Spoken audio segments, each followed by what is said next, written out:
नमस्कार दोस्तों, मेरा नाम है सचिन गौतम। आज की कहानी का नाम है यमराज और दो गरीब किसान। पुराने समय में एक गांव में दो किसान थे।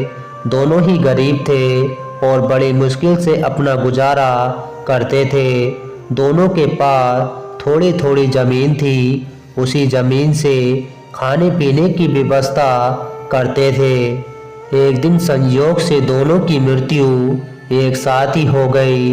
दोनों की आत्मा यमलोक पहुंची। यमलोक में यमराज ने कहा कि तुम दोनों का जीवन बहुत अच्छा रहा, अगले जन्म में क्या बनना चाहते हो? ये सुनकर एक किसान भड़क गया।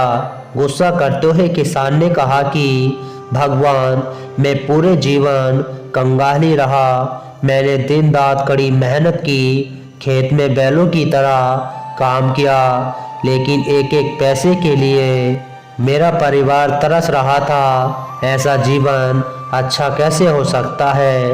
ये सुनकर यमराज ने कहा कि अच्छा ठीक है, अब अगले जन्म के लिए तुम क्या चाहते हो? किसान ने कहा कि भगवान, मुझे अगला जन्म ऐसा दीजिए कि मुझे कभी किसी को कुछ देना ना पड़े, मुझे चारों तरफ से पैसा ही पैसा मिले। यमराज ने तथास्तु कह दिया और अगले किसान के पास पहुँचे। दूसरे किसान ने कहा कि भगवान, आपने मुझे सब कुछ दिया था, अच्छा परिवार, थोड़ी ज़मीन थी जिससे मैं अपने और अपने परिवार का पालन कर रहा था। जीवन में सुख शांति थी, बस एक ही कमी थी कि कभी कभी मैं मेरे घर आए भूखों को खाली हाथ लौटा देता था, क्योंकि मेरे पास उन्हें देने के लिए कुछ नहीं होता था। यमराज ने कहा, तो अब अगले जन्म के लिए क्या चाहते हो?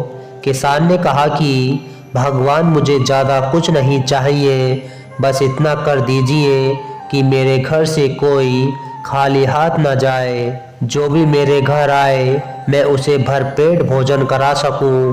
भगवान ने तथास्तु कह दिया। दोनों किसान का अगला जन्म हुआ। एक किसान जो गुस्सा कर रहा था, वह गांव का सबसे बड़ा भिखारी बना। उसे आने जाने वाले सभी लोग पैसा देते और उसे किसी को कुछ भी नहीं देना पड़ता। दूसरा किसान गांव का सबसे धनवान आदमी बना। उसके घर से कोई भी खाली हाथ नहीं जाता था। वह धन और धन्य लेकर सभी की मदद करता था। तो दोस्तों, आपको हमारी कहानी पसंद आई हो तो प्लीज़ लाइक और कमेंट और सब्सक्राइब करना ना भूलना। मिलते हैं आपको अगली वीडियो में। जब तक के लिए नमस्कार।